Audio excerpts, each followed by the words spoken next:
yang saya tangkap atas fenomena yang terjadi sekarang ini di medsos,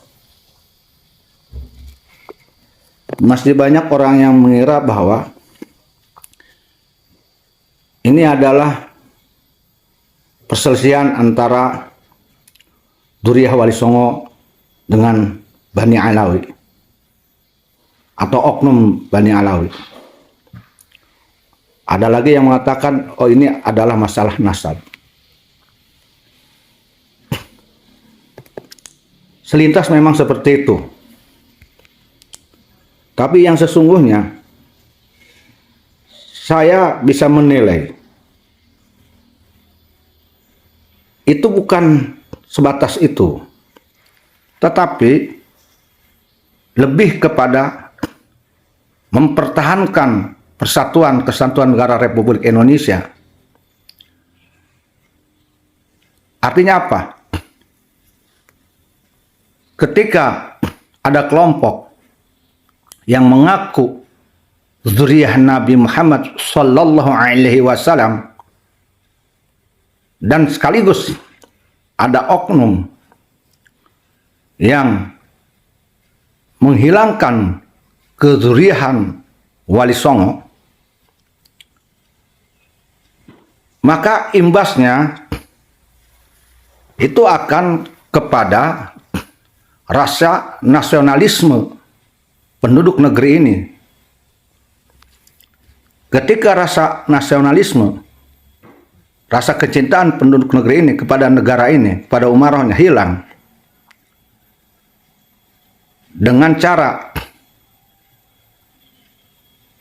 ditiadakan rasa kecintaan kepada Dzurriyyah Wali Songo,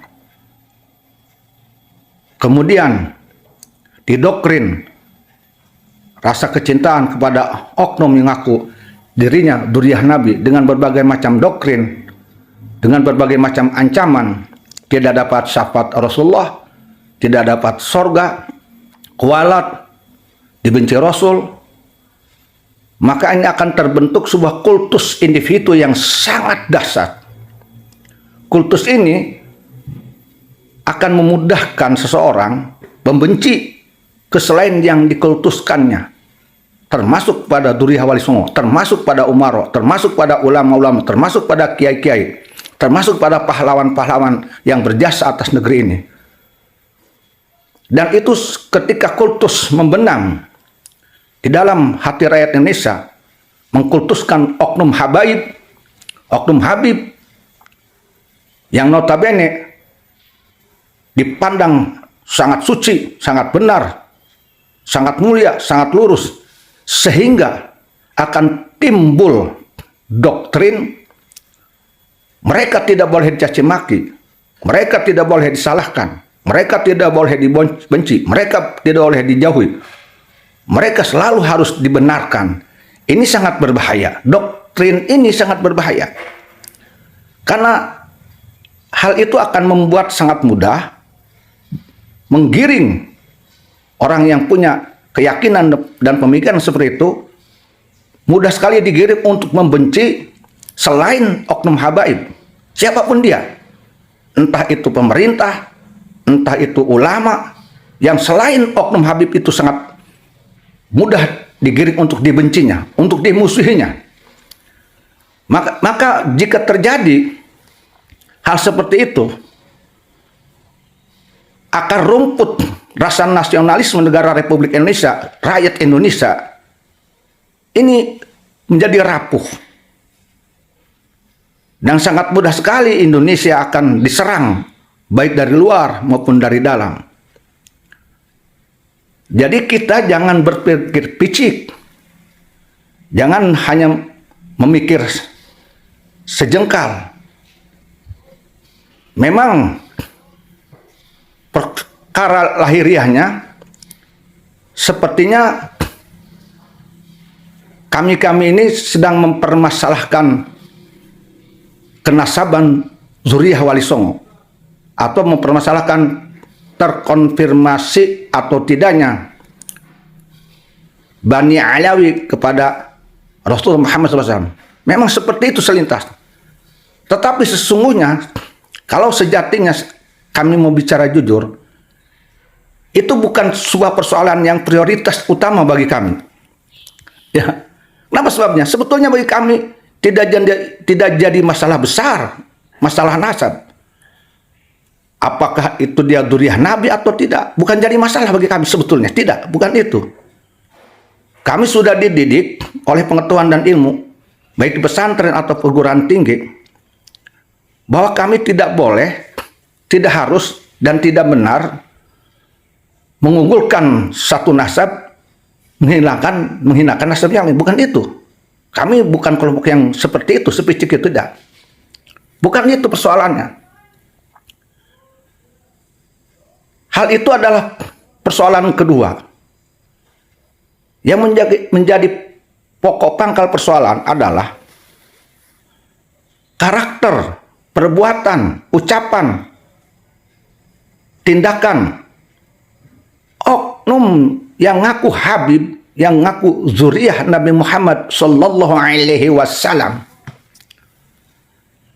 Tetapi ketika berdakwah, ini penuh dengan narasi-narasi kebencian, doktrin-doktrin kebencian kepada Umaro dan kepada ulama yang dekat dengan Umaro.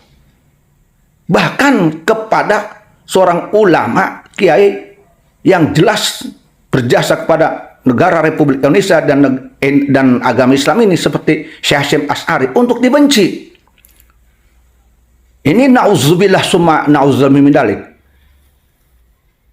Nah itu apa yang mereka jual, yaitu anak dzurriyyah Nabi Muhammad Sallallahu Alaihi Wasallam. Yang dijual itu Nabi Muhammad, yang dijual itu darah Nabi Muhammad. Mungkin saudara-saudara tahu siapa orang yang tidak akan lumpuh ketika dikatakan ini adalah dzurriyyah Nabi Muhammad. Siapa orang yang akan tunduk ketika dikatakan ini keturunan Nabi Muhammad? Manakala orang sudah menerima, sudah lumpuh, sudah taslim, sudah angguk-angguk, maka mereka mudah sekali untuk diarahkan kemanapun, tergantung apa ya, siapa yang mengarahkan. Untuk orang Banten tema doang kebo dicocok hirung baik-baik kukumakeun deh. Nah, andai kata ini diarahkan untuk menghancurkan negara Republik Indonesia, diarahkan untuk membenci Umaro, diarahkan untuk membenci ulama-ulama, siapapun yang oleh oknum itu dibenci, ini akan mudah terjadi sekali, tersulut. Apa jadinya ketika diarahkan untuk menghancurkan negara Republik Indonesia, untuk menghancurkan NKRI, untuk menurunkan merah putih. Nah ini dampaknya.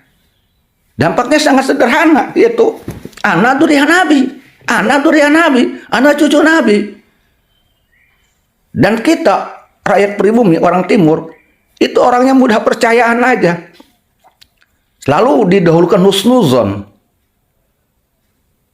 Kalau betul dzurriyyah Nabi, kalau tidak, dan sekalipun memang dzurriyyah Nabi umpamanya, tapi kalau narasi-narasi kebencian yang disebarkan di negara Republik Indonesia ini jelas sangat berbahaya. Apalagi kalau oknum tersebut menjual-jual dzurriyyah Nabi Muhammad SAW, tetapi tingkah dan perbuatannya jauh dari akhlak Nabi. Ini kan akan menghipnotis siapapun dia, sehingga akan nurut aja apapun yang diperintahkan dan dilarangnya. Jadi kembali lagi saya akan memberikan kesadaran kepada rakyat Indonesia bahwa ini bukan hanya sekedar persoalan perselisihan antara dzurriyyah Wali Songo dengan oknum Bani Ali. Bukan itu sebetulnya. Sekali lagi saya katakan, bukan itu. Itu bukan prioritas kami, bukan spesialisasi kami, bukan. Saya bilang, kami tidak melarang siapapun untuk mencintai habaib, tidak melarang siapapun untuk menghormati habaib, tidak melarang siapa untuk memuliakan habaib. Tidak, silakan aja. Dan kami tidak menyuruh sebaliknya untuk membenci habaib. Tidak. Bukan itu tujuan kami. Kami tidak punya misi kepada hal itu. Tidak punya misi sejahat itu.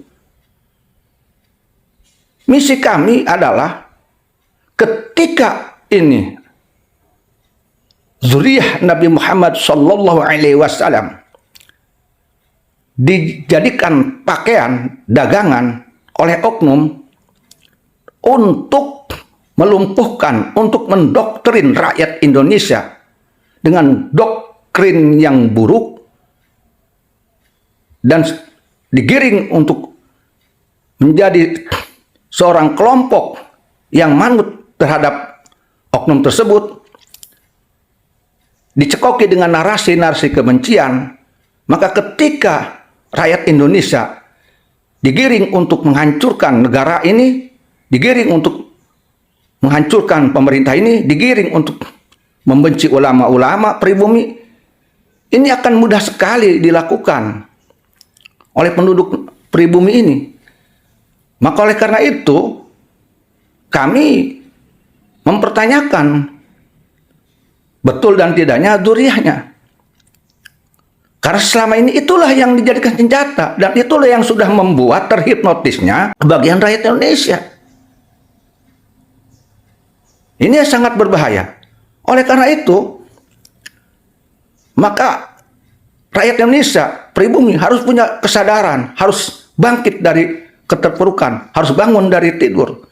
Jangan mau tersihir, jangan mau dibodohi oleh siapapun dia, orang yang mengaku dzurriyyah Nabi, tetapi untuk menjadikan kita ini orang-orang yang menghancurkan negerinya sendiri. Lawan, bangkit. Kesadaran adalah komando kita. Komando kita yang paling utama adalah diri kita, yaitu kesadaran. Sadar bahwa negeri ini negeri kita. Maka siapapun dia pahlawan negara Republik Indonesia, baik dari kalangan ulama atau intelektual, adalah wajib dimuliakan. Tidak boleh dihinakan. Ketika ada siapapun dia yang memberikan narasi buruk kepada pahlawan, baik dari golongan ulama atau pejuang, maka sudah jangan ragu lagi. Itu adalah antek Belanda.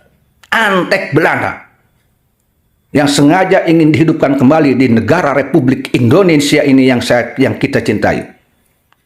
Ayo bangkit melawan. Jangan diam, bangkit melawan. Jangan ada lagi penjajahan setelahnya Belanda.